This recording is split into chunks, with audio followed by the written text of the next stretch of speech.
Paris. Il y a des endroits où l'argent ne fait pas de bruit, où il glisse sur les murs en marbre, s'accroche aux lustres anciens et se cache derrière des portes épaisses. Dans l'un de ces immeubles du 16e arrondissement vivait un homme à qui tout semblait réussir. Il possédait des entreprises, des comptes à l'étranger, des contacts puissants, et un appartement si vaste que le silence y avait pris l'habitude de s'installer. Cet homme, c'était Alexandre Morel. Vu de l'extérieur, il incarnait la réussite absolue. Costume parfaitement taillé, agenda saturé, décision prise en quelques secondes. Un homme qui maîtrisait les chiffres, les marchés, le monde. Mais à l'intérieur de cet appartement luxueux, une petite fille vivait comme dans un musée, entourée de beauté, mais privée de chaleur. Élise avait 6 ans. Ses cheveux clairs attrapaient la lumière des grandes baies vitrées, ses yeux observaient tout avec une gravité étonnante pour son âge. Elle avait tout ce qu'un enfant pouvait rêver d'avoir, jouets sophistiqués, chambre immense, vue sur Paris. Et pourtant, chaque soir, elle s'endormait avec la même question silencieuse, pourquoi se sent-elle si seule? Son père était souvent là, sans jamais l'être vraiment. Un appel pendant le petit déjeuner. Un message urgent avant le dîner. Un avion à prendre, une réunion qui s'éternise. Pour Alexandre, aimer sa fille, c'était lui offrir le meilleur. Il confondait présence et performance, affection et organisation. Et puis, il y avait Camille. Camille n'avait rien d'impressionnant sur le papier. Pas de diplôme prestigieux, pas de recommandations mondaines. Elle venait d'un quartier simple, parlait doucement, riait sans retenue. Mais dès le premier jour, quelque chose avait changé. Camille ne voyait pas Élise comme la fille d'eux. Elle la regardait comme une enfant. Une vraie.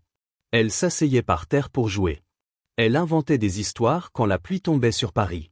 Elle transformait les silences en rires, les larmes en dessins maladroits. Elle savait quand Élise faisait semblant d'aller bien. Et surtout, elle restait. Pendant 3 ans, Camille avait été le point fixe dans la vie d'Élise. Son refuge.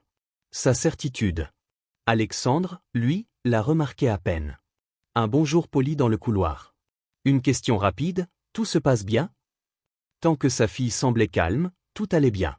Pour lui, Camille faisait simplement son travail. Mais ce que personne ne voyait encore, c'est que cet équilibre fragile reposait sur un fil. Un fil prêt à se rompre. Et quand il céderait, il entraînerait avec lui des vérités que même l'argent ne pourrait plus étouffer. Le matin où tout a basculé ressemblait à tous les autres. La lumière entrait doucement par les fenêtres immenses, Paris s'éveillait sans se douter de ce qui allait être brisé derrière ces murs impeccables. Camille était dans la cuisine, concentrée sur un geste simple, presque banal. Elle préparait le goûter d'Élise. Des crêpes, comme souvent. C'était leur rituel. Le parfum chaud de la vanille se mêlait à celui du café, donnant à l'appartement une illusion de vie. Élise était déjà partie à l'école. Camille fredonnait à voix basse, sans savoir que ces quelques minutes de normalité seraient les dernières. La porte s'est ouverte sans frapper. Ce n'était pas Alexandre. C'était Madame Laurent, la responsable du personnel. Une femme rigide, droite comme une règle, le regard sec, habituée à annoncer des décisions sans jamais les expliquer. Elle s'est arrêtée au milieu de la cuisine, les mains jointes, comme si elle récitait une procédure apprise par cœur. Mademoiselle Camille, Monsieur Morel m'a chargé de vous informer d'un changement. Camille a levé les yeux, surprise mais encore calme. Un changement? La réponse est tombée sans détour, sans émotion. Vos services ne sont plus requis. Votre contrat prend fin aujourd'hui. Le mot aujourd'hui est resté suspendu dans l'air. Camille a cru mal entendre. Elle a posé lentement la spatule, comme si un geste trop brusque pouvait faire s'effondrer quelque chose. Aujourd'hui? Mais pourquoi? Est-ce qu'il y a un problème avec Élise? Madame Laurent a secoué la tête, déjà impatiente. Aucun problème. Il s'agit d'une réorganisation. Monsieur Morel souhaite une approche différente pour l'éducation de sa fille. Plus structurée. Ces mots n'avaient aucun sens. 3 ans de présence. 3 ans de confiance silencieuse. Effacée par une phrase vague. Est-ce que je peux lui parler? A demandé Camille, la voix serrée. Bien sûr que non. Monsieur Morel est en déplacement. Le silence est devenu lourd, presque violent. Camille a senti le sol se dérober sous ses pieds. Pas une faute. Pas une explication. Pas même un regard. Vous pouvez faire vos valises. Un taxi vous attendra dans 1 heure. Puis la femme est repartie, laissant derrière elle une cuisine trop grande, trop propre, trop vide. Camille n'a pas pleuré tout de suite. Elle est montée dans la petite chambre qu'elle occupait sous les combles. Elle a ouvert son placard, plié ses vêtements mécaniquement. Chaque geste semblait irréel. Le plus insupportable n'était pas de partir, c'était Élise. Comment annoncer à une enfant que la seule personne qui restait toujours allait disparaître sans raison? Et alors qu'elle fermait sa valise, un bruit familier a résonné dans l'entrée. La porte. Des pas précipités. Une voix joyeuse. Camille. Je suis rentrée. Le cœur de Camille s'est brisé avant même de se retourner. Élise est entrée dans le salon en courant, son cartable à moitié ouvert, un dessin froissé serré contre elle. Elle parlait déjà, comme si la journée entière avait besoin de sortir d'un seul coup. Regarde, Camille. J'ai eu la meilleure note en dessin. Elle s'est arrêtée net. Au milieu du salon, près du canapé, il y avait une valise. Une valise fermée. Pas à sa place. Pas la d'habitude. Les enfants sentent ce genre de choses avant même de comprendre. Le sourire d'Élise s'est figé, ses yeux ont glissé lentement de l'objet au visage de Camille. « Tu pars » a-t-elle murmuré. « Tu pars en vacances » Camille s'est agenouillée immédiatement, comme si rester debout aurait été une trahison. Elle a pris les petites mains d'Élise dans les siennes, cherchant ses mots dans un chaos intérieur qu'elle n'avait jamais connu. « Non, mon cœur, je ne pars pas en vacances. » Le silence s'est étiré. Élise a froncé les sourcils, comme si elle refusait la suite de la phrase. Alors pourquoi il y a une valise? Camille a senti sa gorge se nouer. Elle a respiré lentement, pour ne pas laisser sa voix trembler. Je pars, pour un moment très long. Les yeux d'Élise se sont remplis de larmes sans qu'aucun sanglot ne sorte. Pour toujours? Le mot était trop lourd pour une enfant de 6 ans. Camille a attiré Élise contre elle. Ce n'est pas parce que je veux partir. C'est une décision de ton papa. Élise s'est dégagée doucement, comme blessée. Papa n'est même pas là. Il ne m'a rien dit. Elle regardait la porte, comme si elle espérait qu'elle s'ouvre, que tout s'explique, que quelqu'un annule cette scène absurde. Mais personne n'est venu. Est-ce que j'ai fait quelque chose de mal? A-t-elle demandé d'une voix presque inaudible. Camille a senti son cœur se fissurer complètement. Jamais. Tu n'as rien fait de mal. Bien. Les larmes ont commencé à couler. Élise a serré le dessin contre elle comme une bouée. Alors pourquoi tu pars si tu m'aimes? Il n'y avait pas de réponse acceptable. Seulement la vérité la plus cruelle. Parfois, l'amour ne suffit pas face aux décisions des adultes. Camille a embrassé le front d'Élise, longuement, comme pour graver ce moment dans sa mémoire. Je penserai à toi tous les jours. Je te le promets. La porte s'est rouverte. Madame Laurent est apparue, pressée, déjà tournée vers l'horloge. Il est temps. Élise a agrippé le pull de Camille. Ne pars pas, s'il te plaît. Camille a fermé les yeux une seconde. Puis elle s'est levée, a pris sa valise et s'est dirigée vers la sortie. Chaque pas était une déchirure. Elle n'a pas regardé en arrière. Si elle l'avait fait, elle serait restée. La porte s'est refermée doucement. Et dans cet appartement immense, rempli d'objets précieux, une petite fille est restée seule pour la première fois de sa vie. Le lendemain, Élise n'a pas touché à son petit déjeuner. Le jour suivant, elle n'a plus voulu parler. Quelque chose venait de se casser en elle. Et personne, pas même son père, ne l'avait encore compris. Les jours ont passé, mais dans l'appartement, le temps semblait figé. Élise ne riait plus. Elle mangeait à peine, repoussait les assiettes sans un mot, regardait par la fenêtre comme si quelque chose l'attendait dehors. Les nouvelles personnes défilaient autour d'elle sans réussir à franchir la barrière invisible qu'elle avait dressée. Alexandre, rentré précipitamment d'un déplacement, observait sa fille avec une irritation mêlée d'inquiétude. Pour lui, ce comportement n'était qu'une phase. Une réaction normale au changement. Tout était pourtant parfaitement organisé. Une nouvelle nounou, irréprochable sur le papier, attentive, ponctuelle, compétente. Mais Élise refusait de lui parler. Ce soir-là, il avait décidé de dîner avec elle. Un effort, pensait-il. Une preuve de présence. La table immense était dressée avec soin. Les couverts brillaient sous la lumière douce. Le silence, lui, était écrasant. Alexandre a soupiré en posant sa serviette. « Élise, tu dois manger. Tu ne peux pas rester comme ça. » La fillette jouait avec sa fourchette, sans lever les yeux. « Depuis que nous avons changé l'organisation » a-t-il commencé, puis s'est arrêté. Il n'avait pas prononcé son nom. Élise a levé la tête. Ses yeux bleus n'avaient plus rien d'enfantin. « Tu as renvoyé Camille, papa. » La phrase est tombée simplement. Sans reproche. Comme un constat. Alexandre s'est raidi. J'ai pris une décision nécessaire. Ce n'était pas nécessaire. Il a froncé les sourcils. Tu ne peux pas comprendre. Ce sont des choses d'adultes. Élise a posé sa fourchette. Ce n'est pas vrai. Le ton était calme. Trop calme. Camille n'est pas partie parce qu'elle faisait mal son travail. Le cœur d'Alexandre a raté un battement. Qui t'a dit ça? Personne. J'ai entendu. Le silence s'est épaissi. Alexandre a senti une tension inhabituelle lui serrer la poitrine. Qu'est-ce que tu as entendu exactement?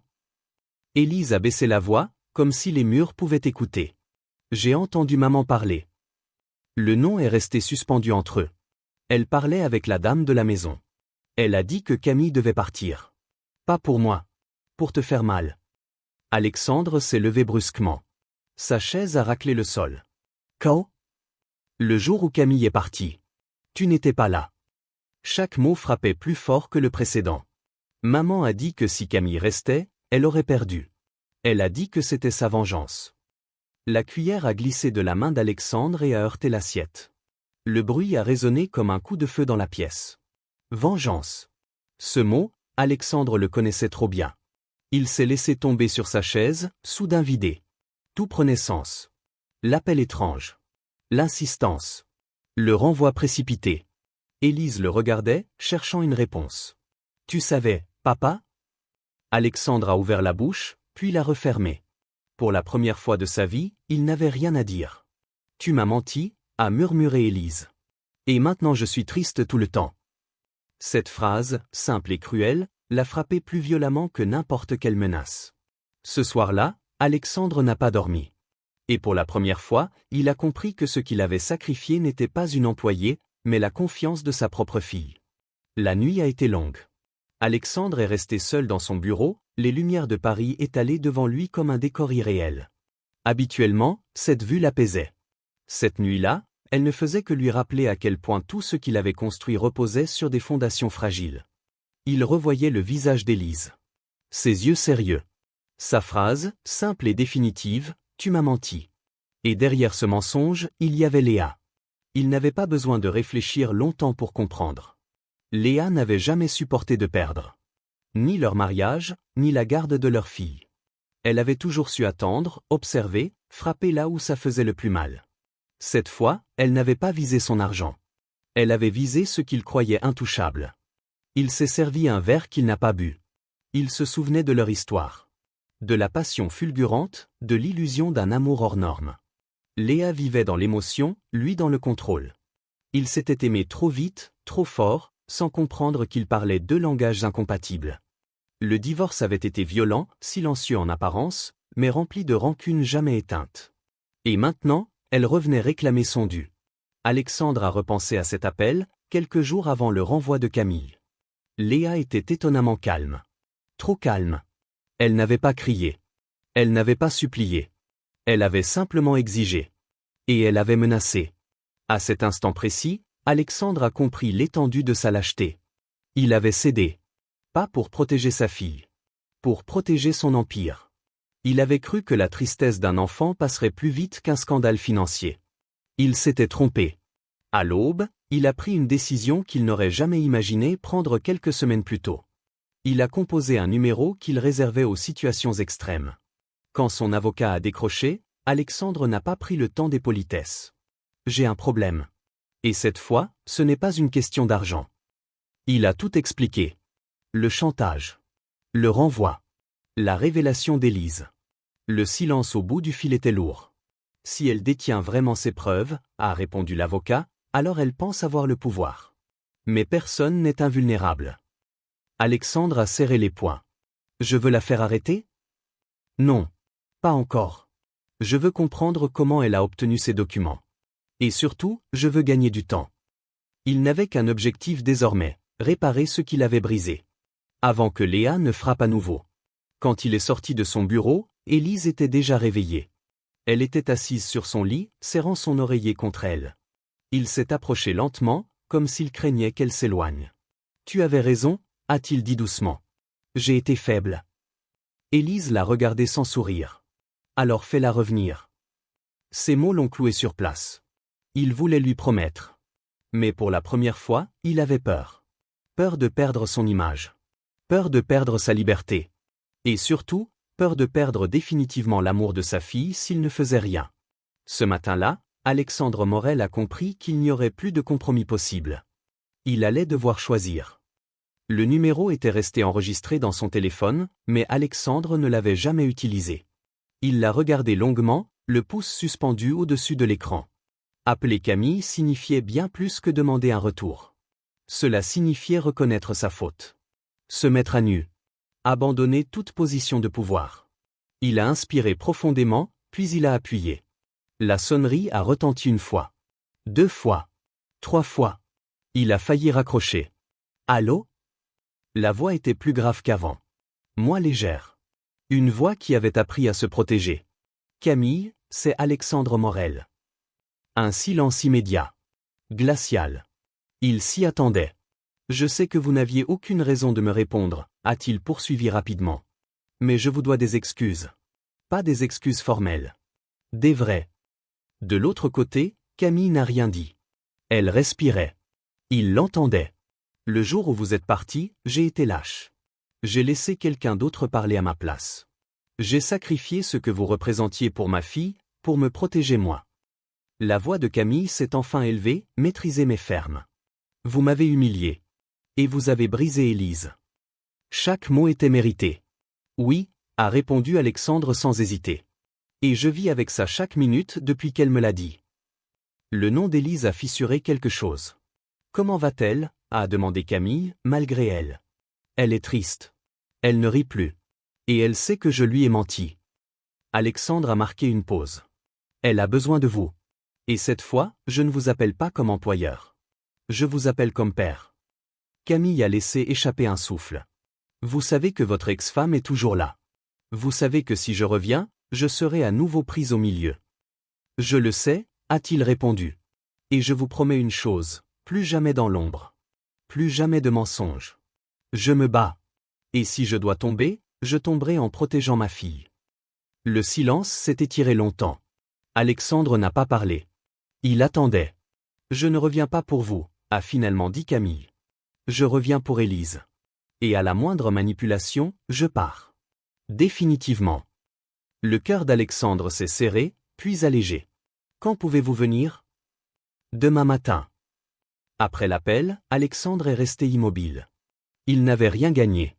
Pas encore. Mais il avait franchi une ligne invisible. Le lendemain, quand la porte s'est ouverte, Élise s'est figée. Elle a vu Camille. Elle n'a pas crié. Elle n'a pas couru. Elle a simplement avancé, lentement, comme si le moindre geste brusque pouvait faire disparaître la scène. Camille s'est agenouillée. Élise s'est jetée dans ses bras. Les sanglots sont venus d'un coup. Des sanglots de soulagement. Tu es revenu ? Alexandre a observé la scène à distance.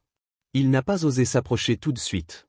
Il venait de comprendre une vérité simple et cruelle, l'amour qu'Élise portait à Camille ne lui appartenait pas. Plus tard, dans le bureau, Camille l'a regardé droit dans les yeux.